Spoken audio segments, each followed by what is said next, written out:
Hello sir, I'm confidence Satyanarayana. నాది YouTube channel sir. మీరు ప్రతి ఒక్కరూ ఎంతో ఎంకరేజ్ చేస్తున్నారు సార్. మంచిగానే పర్లేదు సార్, మంచిగానే వ్యూస్ వస్తుంది. అలానే సబ్స్క్రైబర్స్ కూడా నెమ్మదిగా బాగానే ఒకసారి స్లోగా పెరిగిన, ఒకసారి స్పీడ్గా పెరుగుతున్నారు. పర్లేదు సార్, మంచిగానే పెరుగుతున్నారు.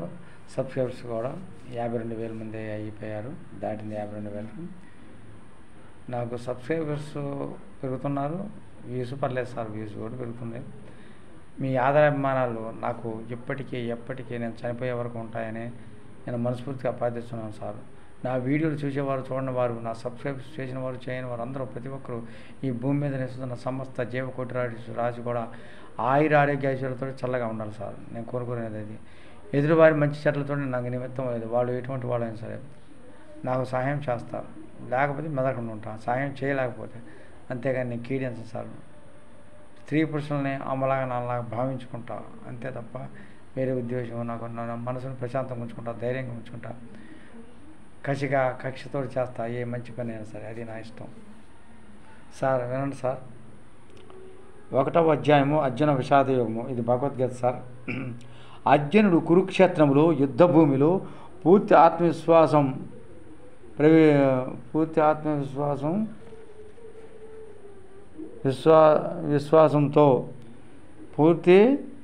ఆత్మవిశ్వాసంతో ప్రవేశిస్తాడు. శ్రీకృష్ణ భగవానుడు అతని రథసారథి. రథాన్ని తోలేది ఎవరు? శ్రీకృష్ణుడు అతని రథసారథి.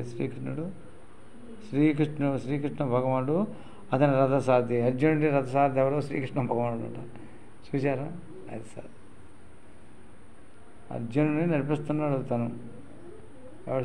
శ్రీకృష్ణ పరమాత్ముడు రథసారథి, రథనం తోలివ్వడం అనమాట. అది తమ శత్రువైన దుర్యోధనుడికి సహాయపడటానికి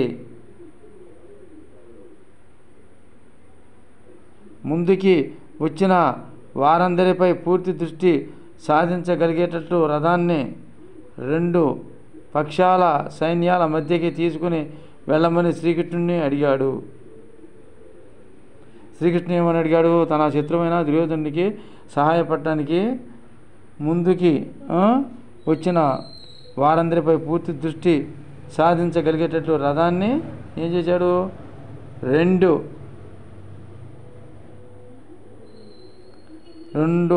పక్షాలు అంటే 2 అటు ఇటు మధ్యలో అనమాట, సైన్యాల మధ్యకి వెళ్ళమని శ్రీకృష్ణుడిని అడిగాడు. అది చెప్పింది. ఓకే, బాగానే ఉంది. 3వది, శ్రీకృష్ణ భగవానుడు రథాన్ని ఇరుపక్షాల సైన్యాల మధ్య నిలిపాడు. అర్జునుడు చెప్పినట్లనే శ్రీకృష్ణ భగవానుడు ఏం చేశాడు? ఇరుపక్షాల మధ్యలో నిలిపాడు రథాన్ని. అర్జునుడు ఇప్పుడు తమ ముత్తాత భీష్ముడిని, తన గురువు ద్రోణుడిని, తన సోదరుల్ని, మామలను, భార్యల తరపు బంధువులను మరియు స్నేహితులను ఆ సైన్యంలో చూస్తున్నాడు. అర్జునుడు ఇప్పుడు తన ముత్తాత భీష్ముడిని చూస్తున్నాడు, తన గురువు ద్రోణుడిని చూస్తున్నాడు, తన సోదరులని అయినటువంటి మామల్ని, భార్య తరపు బంధువుల్ని మరియు స్నేహితులను ఆ సైన్యంలో చూస్తున్నాడు. అది ఎవరో? అర్జునుడు. 5, వారందరూ చంపబడతారనే ఆలోచనలతో అతను కలలో చెందుతాడు. అతని బంధువుల పట్ల మమకారం అతనిలో వణుకు పుట్టించి అతన్ని అర్థం కాని పరిస్థితుల్లో పడదోసింది. అతను ఇప్పుడు వారందరి చేతుల్లో మరణించడానికి సిద్ధమవుతున్నాడు, కానీ వారితో యుద్ధం మాత్రం చెయ్యనంటున్నాడు. అది సార్. అక్కడ ఎవరున్నారు? వాళ్ళ తాతయ్య గారైనటువంటి ముత్తయ్య తాతయ్య గారైనటువంటి భీష్ముడు, అలానే తన గురువు అయినటువంటి ద్రోణుడు, ఇలా తమ భార్య తరపు చుట్టాలు, బంధువులు కూడా వాళ్ళందరిని చూసి ఇతనికి యుద్ధం చేయాలని మనసులో నేను యుద్ధం చేయనని రథం దిగిపోతాడు. రథం దిగడానికి రెడీ అవుతాడు అనమాట, సిద్ధమవుతున్నాడు. నేను వారి చేతిలో చచ్చిపోతా కానీ నేను యుద్ధాన్ని చేయనని శ్రీకృష్ణ భగవానుడికి చెబుతాడు. యుద్ధం మాత్రం చేయమని అంటున్నాడు. ఫలశ్రుతి నువ్వు మొహం నుండి శరీరం పట్ల, బంధువుల పట్ల, ఒత్తుల పట్ల మమకారం వలన కలిగే భ్రాంతి బయటపడ్డావు. అంటే నీ బాధలు, కష్టాలు, కలతలు అన్నీ అంతమైపోయినట్టే. అది నువ్వేం చేశావు? నీ మొహం నుండి శరీరం పట్ల, బంధువుల పట్ల, వస్తువుల పట్ల కూడా మమకారం అంటే ప్రేమను పెంచుకోవడం వల్ల అలా బయటపడ్డావు. అంటే నీ బాధలు, కష్టాలు, కలతలు అన్నీ అంతమైపోయినట్టు పోతాయని. కర్మఫలం పట్ల మొహం లేకపోవడం అంటే ఎప్పుడూ తృప్తిగా ప్రశాంతంగా ఉండి, ఎప్పుడు తృప్తిగా ప్రశాంతంగా ఉన్నోడికి ఎటువంటి రోగాలు లేవు. రోగాలు వచ్చిన వాటితో కవిపోతాయి. ఎప్పుడు ఏం చేయాలి? మనసుని ప్రశాంతంగా తృప్తిగా ఉంచుకోవాలి. డబ్బు ఉండా లేకపోయినా, కష్టాలు వచ్చిన, సుఖాలు వచ్చిన ఒకే రకంగా ఉంటే మనిషి ఏమవుతాడు? అనుకునే రీతిలో సాధిస్తాడు ఏదైనా. పిల్లల పట్ల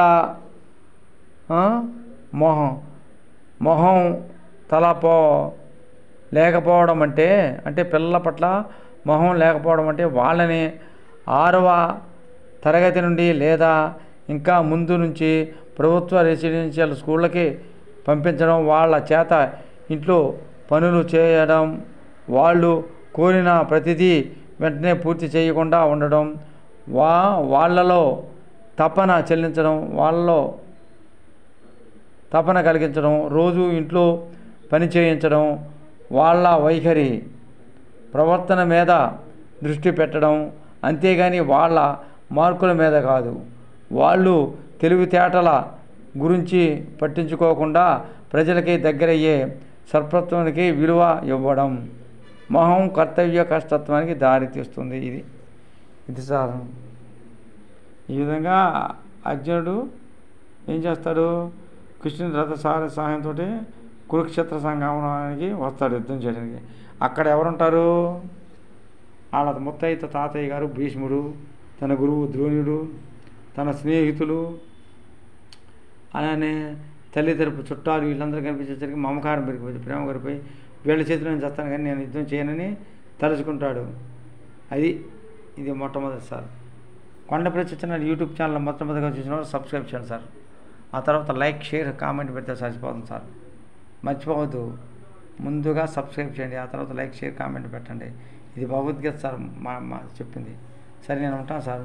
మీరందరూ ప్రతి ఒక్కరూ ఆరోగ్య ఐశ్వర్యాలు చల్లగా ఉండాలి అని మనస్ఫూర్తిగా దేవుని ప్రార్థిస్తున్నాను. నేను కూడా కోరుకుంటున్నాను. ఎవరికి ఇష్టం వచ్చినది ఏమన్నా వాళ్ళు ప్రార్థించుకోవచ్చు, పూజ చేసుకోవచ్చు. ఎదుటివారికి ఇబ్బంది కలిగించకుండా. అదే సార్, ఉంటాను sir. Thank you sir. Thank you very much. Hi.